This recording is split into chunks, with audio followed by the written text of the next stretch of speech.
cara membuat rokok itu lebih enak.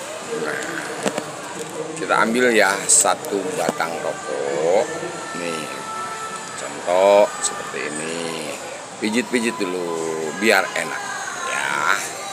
Nah, setelah sudah siap, nah baru diolesi dengan minyak papai tradisional. Nah, seperti ini minyak papai tradisionalnya ya. Oh, dijamin batuk juga jadi berkurang tuh. Olesin ya ke sini. Nah, seperti ini ya.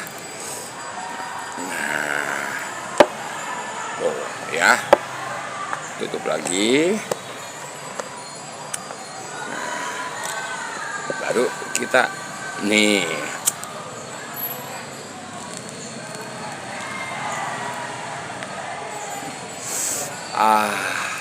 waduh, sedap toh, berkat pape tradisional ya.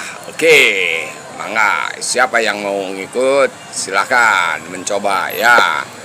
Ayo, assalamualaikum warahmatullahi wabarakatuh.